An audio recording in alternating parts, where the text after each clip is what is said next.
오늘 여러분과 함께 은혜 받을 말씀의 제목은 믿는 자가 피해야 할 10가지 재앙들입니다.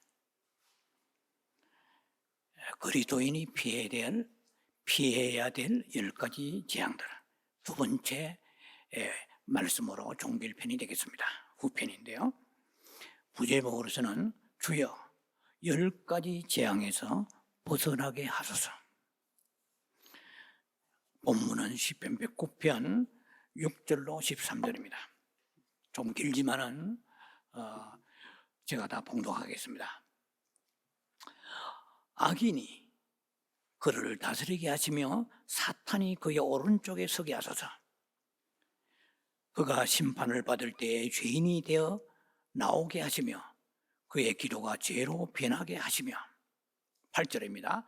그의 연수를 짧게 하시며 그의 직분을 타인이 빼앗게 하시며 그의 자녀는 고아가 되고 그의 아내는 과부가 되며 10절에 그의 자녀들은 유리하여 구걸하고 그들의 황폐한 집을 떠나 빌어먹게 하소서. 11절 고리되게 많은 자가 그의 소유를 다 빼앗게 하시며 그가 수고한 것을 낯선 사람이 탈취하게 하시며 13절입니다. 그의 자손이 끊어지게 하시며 후대에 그들의 이름이 지워지게 하소서. 지난 시간에는 이 본문의 말씀 몇 가지를 관출해서 그리스도인이 받아야 할 10가지 재앙에 대한 그 원인에 대해서 말씀을 했습니다. 오늘은 10가지 재앙이 구체적으로 어떤 것인가에 대한 말씀이 성경에 오늘 읽은 본문에 명시되어 있지만 그것을 좀 풀어서 은혜의 시간 갖길 원합니다. 먼저 첫 번째 단락으로 지난 시간에 우리가 말씀을 들었지만 좀 정리하는 관점에서 리뷰하겠습니다. 재앙이 10가지 재앙이 왜 오는가, 그 재앙의 원인들에 대해서 세 가지를 이렇게 나누어서 말씀을 드리겠습니다. 기억을 하시는지 모르겠습니다만은 첫 번째, 입을 조심하라, 말을 조심하라 했어요. 재앙이 왜 오는가? 말로 인하여서 온다고 그랬어요. 그래서 제가 구체적으로 디테일하게 오늘 여러분과 함께 메시지는 나누지 않겠습니다. 지난 시간에 했기 때문에. 그러나 중요한 것이 이 세 가지를 잘 여러분들이 각인시키기 바랍니다. 말을 조심해야 되는데 그 말이 주로 악한 말인데요. 그 악한 말은 좀 더 풀어서 다른 성경에서 보면 그것이 잠언서 6장에 나와 있습니다. 12절에 보면은 그 구부러질 말이라고 나와 있어요. 이 구부러질 말이라고 성경에 그 NIV하고 킹제임스 버전을 지난번 예를 들어서 말씀드렸습니다. 거기에는 구부러질 말을 어떻게 해석했느냐면 NIV 성경 같은 데서는 그 corrupt, 소위 말하면은 그 타락하고 속되고 무증하고 또 부정적인 이런 말들이죠. 또 킹 제임스 버전에는 구부러진 말을 어떻게 해석했냐면은 프로워드 마우스 되죠.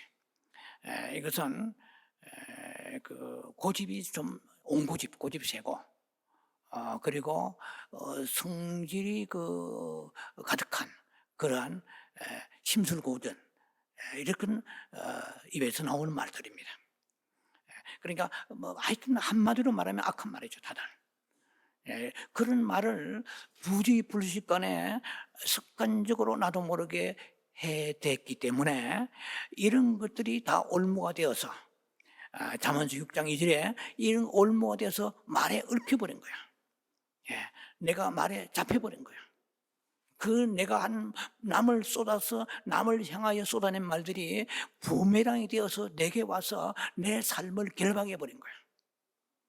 절대로 다른 사람한테 아무리 원수일지라도 악한 말을 하면 안 된다는 거예요. 저주의 말을 퍼부으면 안 된다는 거죠. 그래서 그 말의 그 결과는 잠언서 6장 15절에 보면은 아주 졸지에 망한다고 되어 있어요. 이렇게 되어 있어요. 6장 15절에 그러므로 재앙이 갑자기 내려 예, 당장에 멸망하여 살 길이 없으리라고 그랬어요. 그것도 킹제임스 버전에는 이게 대책 없이 망하리라 이렇게 됐어요. 지난번에 제가 다 여러분들하고 나눈 말씀입니다.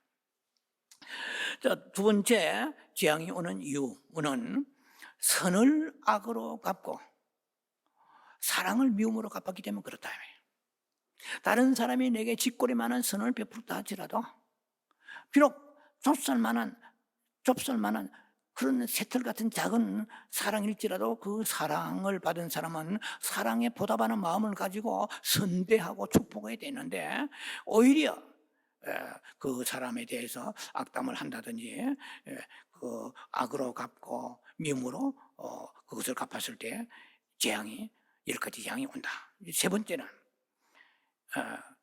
저주하기를 좋아하고 그러니까 세 번째는 축복을 습관으로 가지라고 그랬죠 지난주에. 그래서 저주하기를 좋아하고 축복하기를 싫어하기 때문에 10가지 재앙이 내게 온다 이랬어요. 이게 참 말이 쉽지 몸에 배어 있는 것을 떼어내기가 슈퍼글루와 같이 굉장히 힘들다는 것을 제가 말씀드렸습니다. 그렇게 바꾸면 인생이 바뀌고 운명이 바뀐다고 제가 지난번에 분명히 강조했습니다. 그런데 여러분들이 한 주간 동안에 그렇게 그 축복하는 습관을 가지는지 모르겠어요. 그럼 저한테 물어보세요. 목사님 어떻게 합니까? 새벽에 일어나서 제가 알고 있는 사람들 또 모르는 나라들을 위해서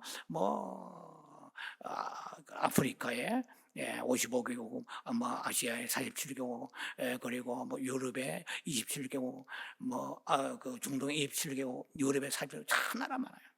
그 나라 다 제가 240개국 이상 되는 나라를 기억을 못하지만은 그래도 제 항상 기도실에는 서재에는 지구본이 있습니다. 맨날 돌리지는 못하지만은 지구본에 손 얹고 기도할 때가 많습니다. 그래서 축복하죠. 여러분들은 말할 것도 없고 저를 도와서 기도하는 사람들을 저에게 선을 베푸는 사람들을 기억하고 축복합니다. 가장 축복의 골자는 영혼이 잘 되게 하소서. 범사의 복을 받게 하시고 여호와를 경외하게 하시고 하나님의 쓰임받아 상급받게 하소서. 또 뿐만 아니라 그 후손들이 믿음을 가지고 하나님을 잘 섬기는 역사에 있게 하소서. 간단하게 골자. 그리고 이제 디테일하게 이제 기도를 하게 되지만 골자는 그거다 이 말이야. 그래서 남을 이렇게 축복하는 것이 참 싫어요. 이제 그렇게 하면 안 돼요. 내가 복을 받는 것입니다. 남을 축복하면. 꼭 기억하시기 바랍니다. 그래서 이 시편 109편 17절에 보면은 내가 저주하기를 좋아하고 그 남을 축복하기를 기뻐하지 아니했더니 그 복이 내게서 멀리 도망가 버렸다고 그랬어요. 멀리 가버렸어요.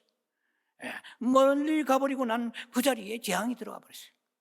그래서 그 저주가 남을 판단하고 미워하고 정죄하고 폭대에 쏟아내지 않은 그런 말들로 인하여서 그런 저주와 재앙들이 내 몸에 임하고 물같이 임하고 마치 기름같이 뼛속에 섬에 들어왔다고 시편 109편 17절에는 그렇게 말합니다. 자, 그래서 세 가지의 문제를 여러분들과 지난 시간에 나누었고 오늘 이제 본론에 들어갑니다. 두 번째, 10가지 재앙들은 뭐냐? 제가 이 2개씩 재앙을 묶어서 여러분과 함께 설명하면서 나눌 것입니다. 그러면 첫 번째 재앙과 둘째 재앙은 뭐냐?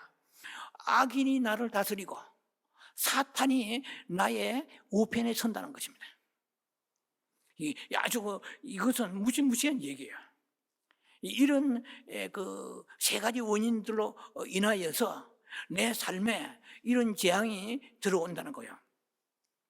시편의 109편 6절에 보면 악인이 그를 다스리게 하시며 사탄이 그의 오른쪽에 서게 하소서 그랬어요. 여러분, 이 재앙이 우리에게 임하는 것은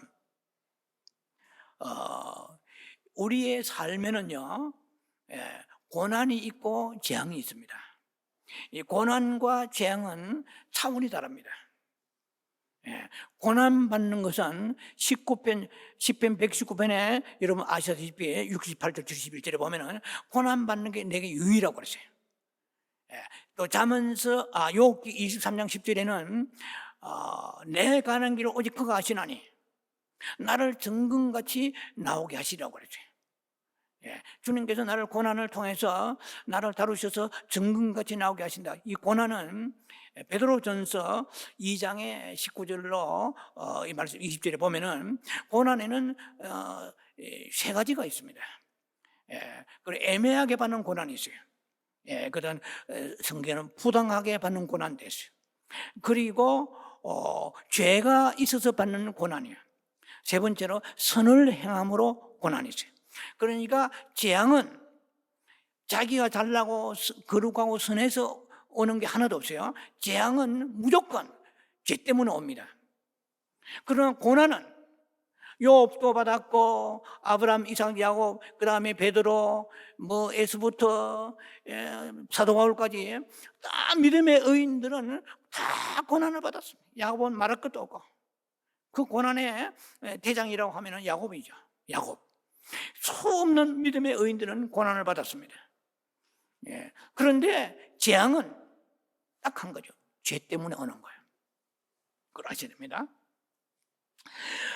에레미야 애가의 3장 39절 보면은 살아있는 모든 사람들은 다 자기들 죄 때문에 벌을 받느니라 그랬어요. 이건 재앙이에요. 이건 고난이 아니에요. 벌을 받는 거예요. 죄 때문에. 그래서 어찌 원망하라 그랬어요. 하나님도 사람도 원망할 수 없다 이 말이에요. 에레미야 애가 3장 39절입니다. 그래서 오늘 이 10가지 재앙에는 오늘 시편의 109편의 21절 보면 이렇게 되어 있습니다. 이는 악담하는 자들이 여호와께 받는 보응이니라 그랬어요. 그것이 결론입니다. 오늘 총결론은 이 10가지 재앙이 왜 오느냐 하면은 원인은 세 가지 제가 말씀드렸잖아요.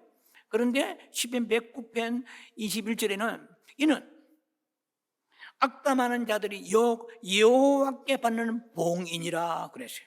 그 대가를 지불한다 이 말입니다. 자, 그러면은 재앙의 원인 첫 번째, 둘째 재앙에 오늘 시편 109편 6절에 악인이 그를 다스린다고 그랬어요. 그리고 사탄이 우편에 쓴다고 그랬어요. 이것이 첫 번째, 두 번째 재앙입니다. 악인이 그를 다스리는 거예요.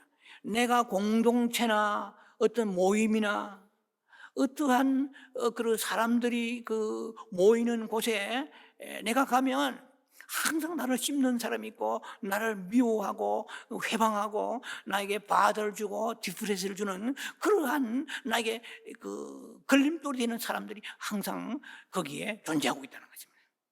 이게 참 괴로운 거예요. 아주 특별한 이유도 없는데 나를 싫어하고 미워하는 거예요. 악담하는 거예요. 뒤에서 비방하는 거예요. 왜 이런 내가 이 세 가지 원인에 속하는 이러한 죄들을 범했을 때에 하나님이 거기에 대한 보응으로 내가 어디에 가면은 괜히 나를 싫어하는 사람이 생기는 거예요. 괜히 나를 악담하고 등 뒤에서 비방하고 그런 사람들이 있다는 것은 너무 괴로운 일인 것입니다. 자, 그래서 뿐만 아니라 그 내 삶에 있어서 하나님이 내 우편에 계셔야 돼요. 그런데 하나님이 내 우편에 계신다면 어디서 나오나요? 시편 16편 8절에 제가 좋아하는 말씀입니다. 내가 여호와를 항상 내 앞에 모심이요. 그가 내 우편에 계시나니 with him at my right hand. 여호와께서 내 우편에 계시니 I will not be shaken. 내가 흔들리지 아니하리라. 이거 굉장한 것입니다. 하나님이 내 우편에 계시니까 내가 질병이 오고 물질이 어렵고 가정에 어떤 문제가 생기게 되고 내 삶에 어떤 어려운 재난이 오고 이럴 때에 내가 I will not be shaken. 흔들리지 않는 거야. 요동하지 않는 거야. 담대해지는 거야. Be strong. 담대해지는 거예요. 할렐루야. 여호수아 1장 9절 말씀처럼 네가 강하고 담대하라고 그러거든. Be strong and courageous. Be courageous. 담대하라. 강하고 담대함이 왜 오느냐? 배짱이 좋아서 택도 없어요. 사람의 배짱은요, 우리에게 무슨 재앙이 오게 되면 그런 지푸라기입니다. 그러나 하나님의 우편에 계시는 거야. 어떻게? 항상 여호와를 내 앞에 모시며, 그래서 제가 눈만 벌어지면 기도하고, 시간만 나면 기도하고, 주님 묵상하고, 주님과 가까이 있으면 하나님이 나에게 be strong and courageous, 담대함을 주십니다. 여호와가 우편에 계시니까. 그런데 이런 10가지 재앙 중에 오늘 이게 첫 번째, 두 번째 소개되는 이 재앙이 뭐냐? 왜? 악담하는 사람이 내한테 있어요. 항상 나를 내를 싫어하고 막 그냥 나를 못 집어먹어서 한이 되는 그런 사람들이 어딘가 있단 말이에요. 얼마나 괴롭겠습니까? 그런데 사탄이 내 오른쪽에 서는 거야. 사탄이 오른쪽에 선단 말은 뭡니까? 내 되는 게 하나도 없어요. 세상 말로 하면 막아 낀 거예요. 막아 끼어. 내 뜻대로 소원대로 내 입술의 기도를 거절하지 아니하시고, 시편 21편 2절에 하나님은 제가 좋아하는 말씀입니다. 내 마음의 묵상이, 시편 19편 14절에 내 말과 마음의 묵상이 주께 연락되기를 원하나이다. 내 마음으로 하는 그 기도가 주께서 다 들어주시고, 내 입술에 그 기도를 거절하지 아니하시고, 얼마나 축복이에요. 그런데 사탄이 내 오른쪽에 있으니까 되는 게 없어요. 빼꼼한 날이 없어요. 자, 이런 10가지 재앙 중에 오늘 두 번째 재앙이 이런 재앙이다 이 말입니다. 그럼 하나님 내 우편에 계셔야만이, 시편 오늘 16편의 9절에 보면은, 하나님 내 우편에 계시면 어떤 현상이 오는가를 시편 16편 9절에 잘 나와 있습니다. 내 마음이 기쁘다고 그랬어요. 여러분 마음이 날마다 기쁘세요? 하나님이 내 우편에 계셔야 기쁠 텐데 하나님이 우편에 계실 그 자리에 사탄이 합법적으로 들어앉아가지고 내 기쁨을 하늘로부터 내려오는 기쁨이 내가 만드는 거예요? 기쁨의 공장이 있어요?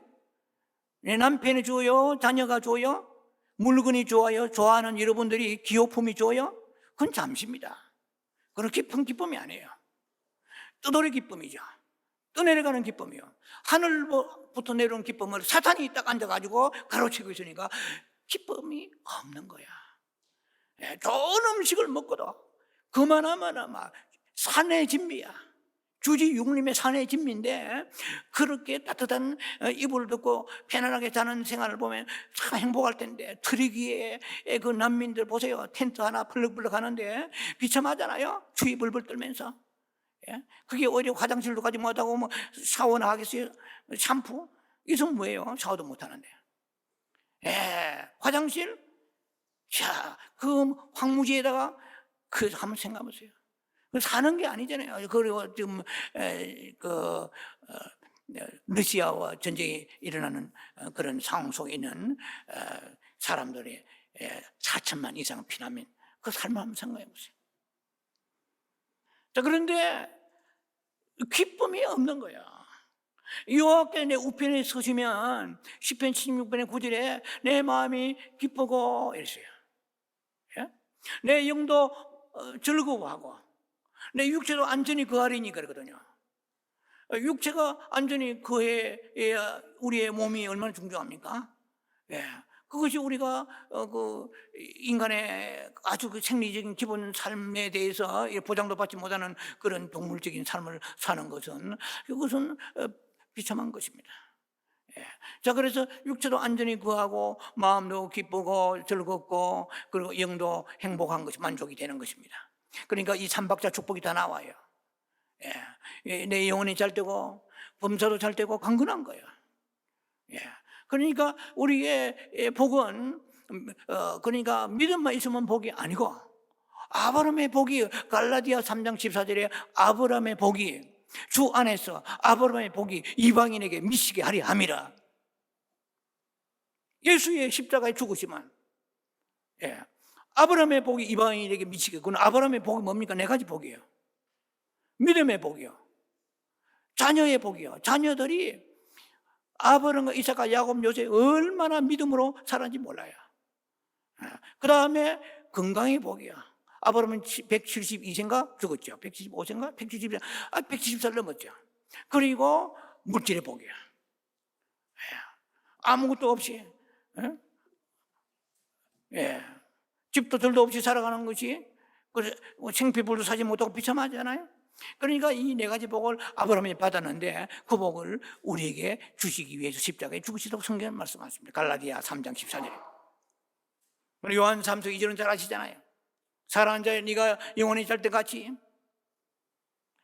범사가 잘 때고 강건하기를 원하노라. 그래서 우리가 이 사탄이 내 오른편에 서게 되면은 이런 세 가지 복이 오지 않는다 이 말이에요. 왜 그렇습니까? 아까 제가 말씀드린 첫 번째 단락에서 하나님 앞에 이런 범죄한 것들이 말로라든지 막한 말을 가지고 남을 비방한다든지 또 남을 축복하기 싫어하는 거예요. 이상하게. 그래서 우리의 복을 놓치고 있는 거야. 지금까지 살아왔는데 수많은 복을 하나님이 예비하시는데, 아브라함에게 주셨던 복을 우리에게 예비하시는데 그 복을 하나도 받지 못하고 그냥 항상 기쁨이 없고 즐거움도 만족도 없고, 영원히 절대 만족할 텐데 영원히 절대지 못해요. 영이 성장이 안 된 거예요. 말씀을 들어도 그 영이 성장이 되면은 내 영이 강건해질 텐데 그런 것이 없다는 것이죠. 그래서 10가지 재앙 중에 이 첫 번째, 두 번째 재앙을 소개해 드렸습니다. 항상 하나님이 나의 우편에 with him at my right hand, 하나님이 나의 우편에 서 계시는, 사탄이 우편에 서서 내 인생을 좌지우지하면은 이 세 가지 축복이 없는 거야. 할렐루야. 그래서 내 마음이 우울증이 오는 거야. 기쁨이 없어요. 아내도 있고 남편도 있고 자녀도 있고 직장도 있고 집도 있고 차도 있는데 새끼를 잘 어리면서 먹는데도 기쁨이 없는 거야. 사탄이 자꾸만 차단시키고 가로막아 있기 때문에 그런 거야. 근데 그 원인을 다른 사람을 돌리지 말고 하나님과 나의 관계에서 내가 무슨 악한 말을 했나, 내가 부정적인 말을 했나, 내가 험한 말을 했나, 그 나에게 뭔가 사랑을 조금이나 베푼 사람을 내가 예사롭게 생각했나, 나는 축복하기를 지금까지 살아오면서 기도하면서 남을 축복한 적이 별로 없구나. 야, 이런 원인들이 내 삶의 이런 결과로 왔구나. 그렇게 정리하시기 바랍니다. 그리고 이제 첫째, 둘째 소개해드렸으니까 셋째, 넷째의 재앙이 뭐냐면은 죄인의 심판과 기도 상달이 안 된다는 거예요. 다시 말씀드립니다. 셋째, 넷째 재앙은 죄인의 심판 때의 죄인으로 나오게 되고 기도가 죄가 된다고 그랬어요. 시편 109편 7절에 심판을 받을 때 죄인 되어 나오고 기도가 죄로 변한다 그랬어요. 왜 심판 때에 죄인 되어 나오냐 하면은 마태복음 12장 36절에 지난 주일에도 소개했습니다. 사람이 무슨 무익한 말 하든지 심판날에 이에 대하여 신문을 받으리니 그러세요. 그러니까 쓸데없는 헛소리를 찌끄리고 살아왔다는 얘기예요. 아무 영향가 없는 안 해도 된 말들을 하면서 쏟아내면서 살아왔다는 거야. 하나님을 입술에 찬양할 줄 한 번도 모르고 감사하기보다 축복하기보다도. 자, 그래서 마지막 때 주님 앞에 나와 심판을 받을 때 나는 믿음으로 살았다. 제 깐에는 제 깐에는 믿음으로 살았다고 생각하고 주님의 심판을 받는데, 그때 주님이 의인으로 나를 취급하지 아니하시고 죄인으로 취급하신다면 어떻게 되겠냐는 거예요. 그 다음에 비참한 것이죠. 그 다음에 기도가 상달이 안 돼요. 기도가 죄가 된다고 그랬어요. 세상에요. 기도라고 다 기도가 아니에요. 기도가 의가 되고 영광이 되고 하나님의 기쁘심을 드려야 되고 내게 축복이 돼야 되는데 기도가 죄가 되는 거야. 이 좀 어려운 약간 은유법적인 얘기입니다만은 기도가 죄가 된다는 거야.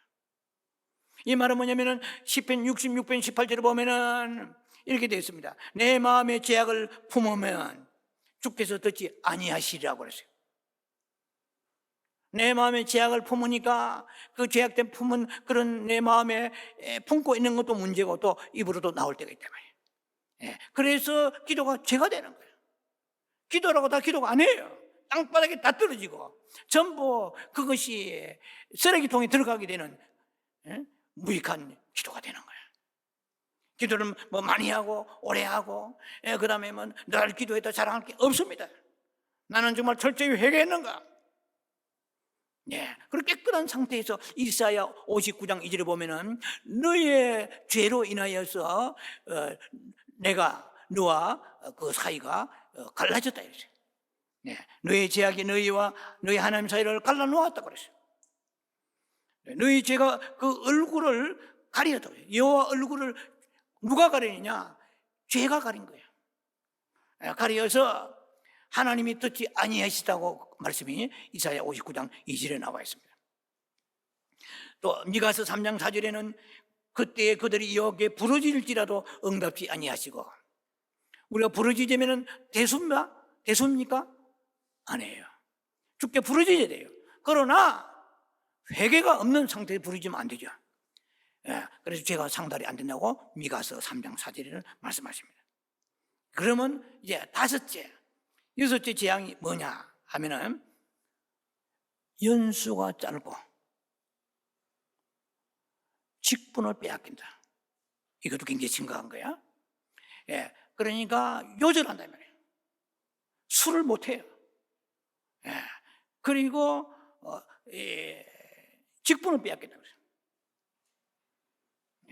일찍 죽는다는 것인데, 이것은 뭐 사고나 질병이나 이런 것도 있겠지만 어쨌든 한번 이것들은 우리 유의해 보아야 됩니다.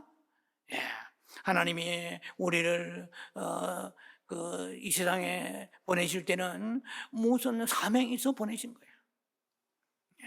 그런데 하나님이 보내시고 이 세상에 와서 밥이나 축내고 살다가 남한테 상처나 주고 남을 저주하고 판단이나 징계나 하고 아무것도 한 것 없이, 그리고 이 세상에 살다가 어느 날 그냥 질병이나 사고로 죽어버린다면 이것은 재앙입니다. 축복이 아닌 거단 말이에요.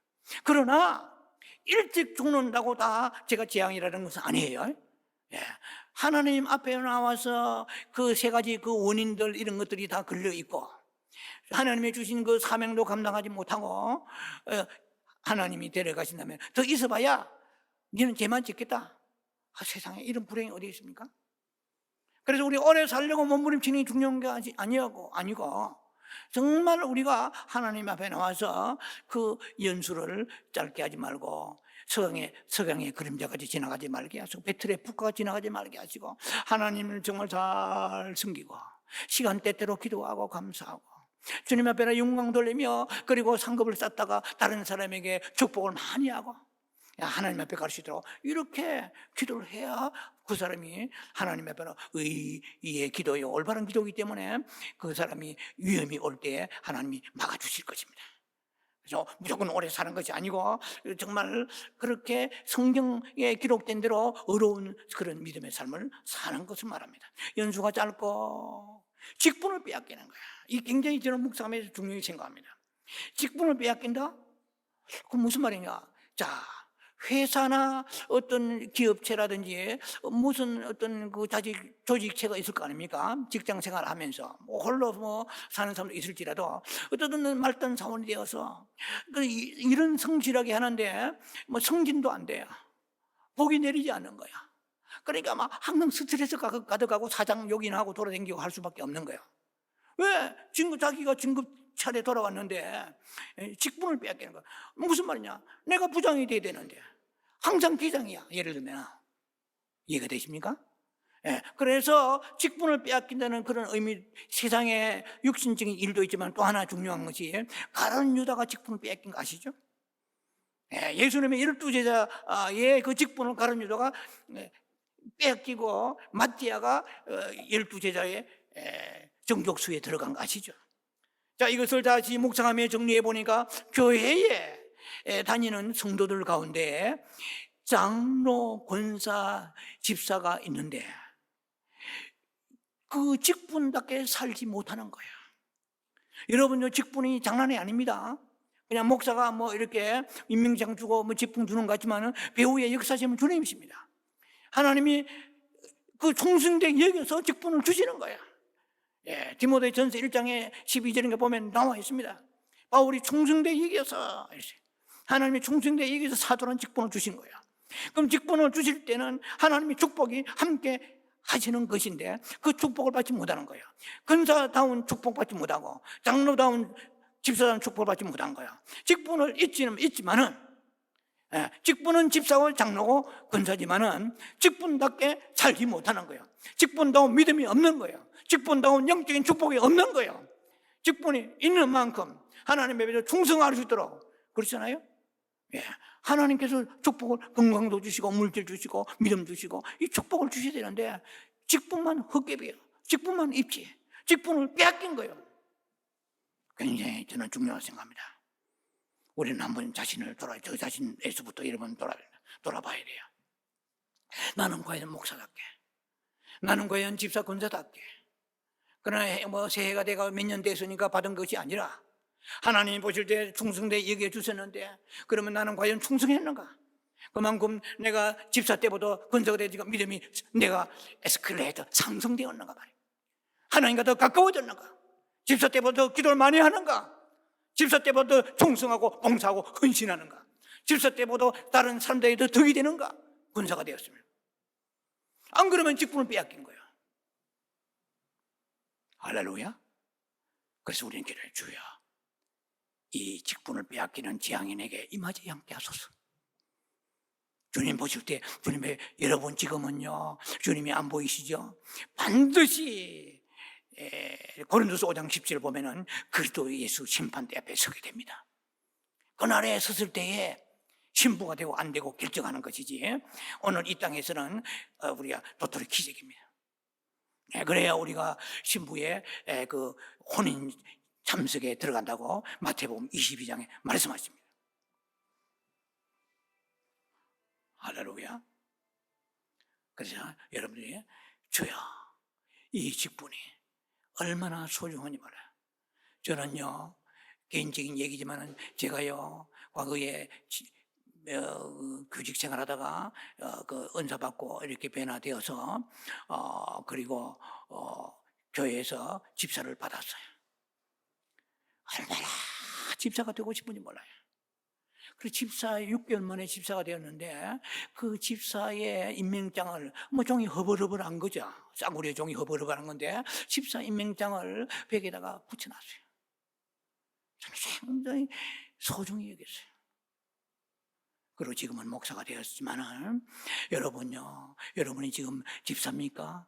권사입니까? 혹은 장로 어떤 직분에 있더라도 우리는 그 직분을 사탄이 찬탈하지 못하게 하시고 직분다운 영의 축복을 받게 하시고 직분다운 믿음을 주시옵소서. 주여, 이런 여러분들이 하나의 도전이 챌린지가 있어야 돼요. 도전이 있어야 될 것입니다.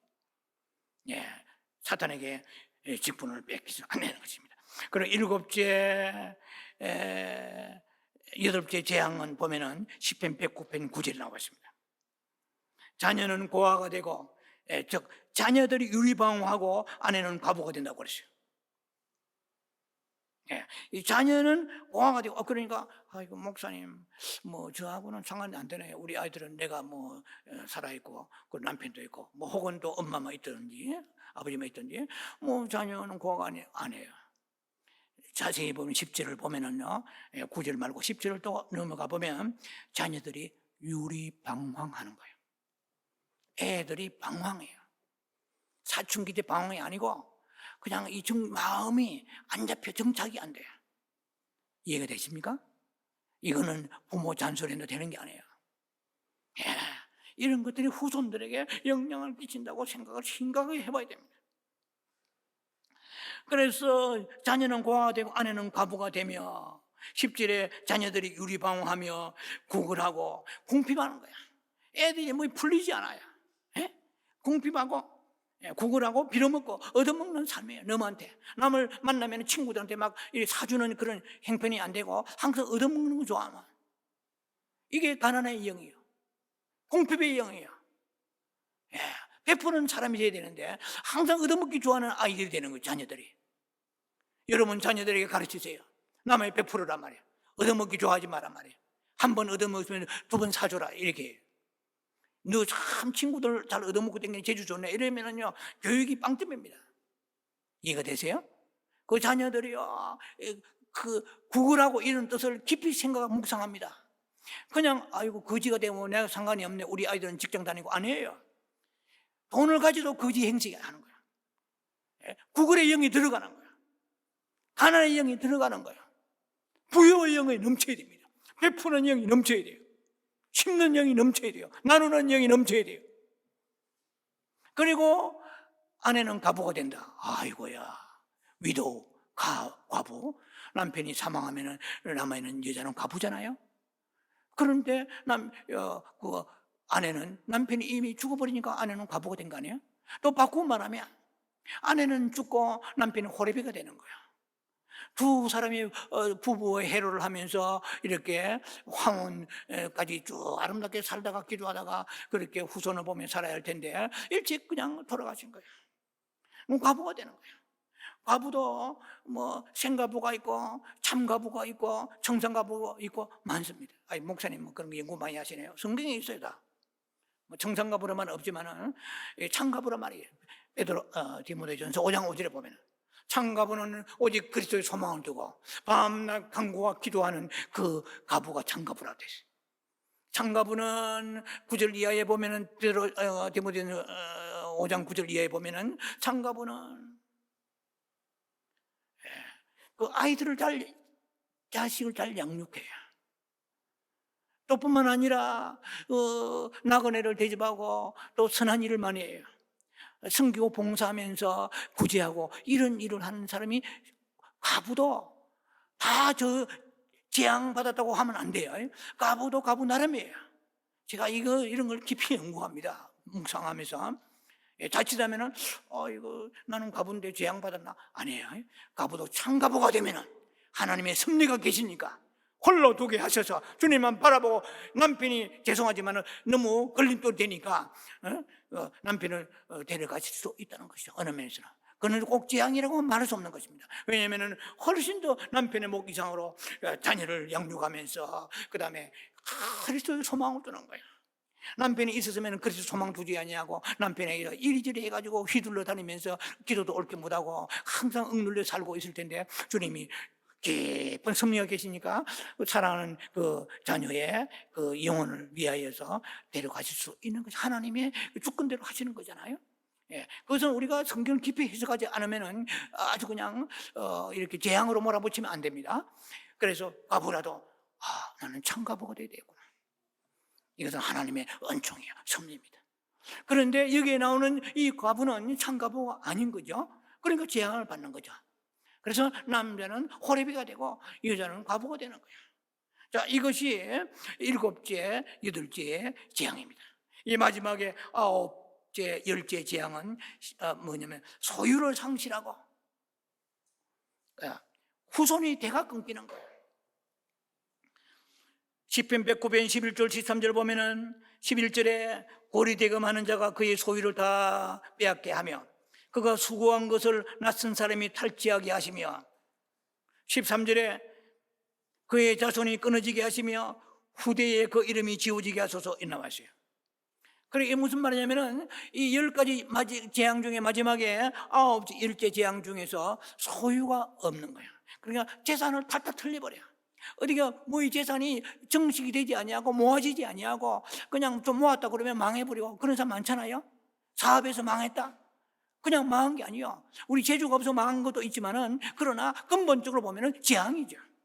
사업이 망한 것이 축복입니까? 예를 들면 재산이 하나도 없이 바람에 깨보같이 날아가 버린 게 축복입니까? 그러니까 이 소유가 탈탈 털려요. 뭔가가 자꾸 손실이 생겨. 사기당한다든지 뭐 고리대금 없잖아, 뭐 여러 가지 이유 등등이 많지만은 아주 결론은 뭐냐면은 소유가 모이지 아니하고 소유가 축적이 되지 아니하는 거예요. 할렐루야. 그리고 마지막에 10번째 재앙이 뭐냐면은 자손이 끊어지는 거예요. 후대가 끊어지는 거예요. 지금 대한민국은요, OECD 국가 중에서 대한민국이 38개국 국가 중에서 0.78 비율입니다. 그 자녀의 비율이. 제가 보니 이대로 가다가는 40년 후면은 대한민국의 지금 5천만 인구가 3,700만으로 줄어버립니다. 왜냐하면 생산 능력이 없는 노인들은 이게 고령화돼서 오래 사는 거예요. 예, 모든 의약품이라든지 의학이 발달하니까, 모든 음식이 영양이 발달하니까 노인들은 장수하는데, 그래 생산 능력이 없어. 그리고 자녀를 안 낳아. 그래서 앞으로 한 40년 후에는 대한민국이 방글라데시나 필리핀이나 말레이시아 그보다 더 나라가 경제가 떨어진다고 지금 전문가들이 보고 그렇게 분석하고 있습니다. 이 보통 문제가 아니에요. 이해가 되십니까? 그러면 젊은이들이 결혼 안 해요. 결혼을 하더라도 한 명만 낳는 거야. 한 명도 안 낳는 사람도 있어요. 자, 그래서 이것이 사회 문제뿐만 아니라 국가적 문제가 됩니다.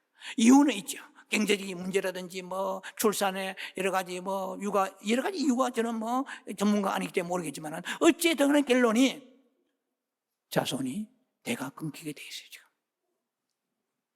이것이 성경적으로 볼 때에 시편 127편에 보면은 여호와의 자식은 여호와의 그 기업이라죠.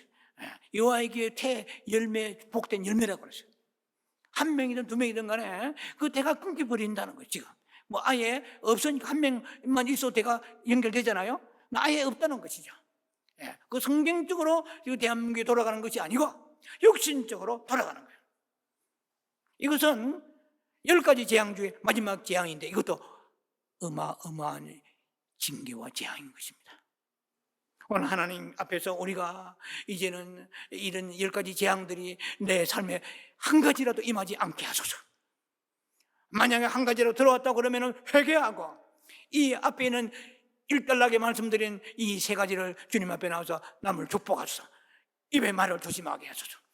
내한테 조금이라도 선하게 대하고 사랑을 대하지만 그 사람을 선대하게 하소서. 내한테 부드러운 마음, 내한테 다른 사람을 공대하고 높이는 그런 마음, 축복하는 마음을 주시옵소서. 그래서 이 10가지 재앙이 우리 삶에 임하지 않기를 주의 이름으로 축원합니다. 할렐루야. 기도합니다. 자비하신 아버지, 은혜를 감사합니다. 우리가 오늘 두 번째 시간으로서 왜 10가지 재앙이 임하는가 말씀을 나누었고, 그 10가지 재앙이 무엇인가에 대해서 말씀을 나누었습니다. 주여 통촉하여 주시옵소서. 내 삶에 이런 재앙들이 한 가지라도 스며들지 못하도록 은총 내려 주시옵소서. 예수님 이름으로 감사 축복 기도합니다. 아멘.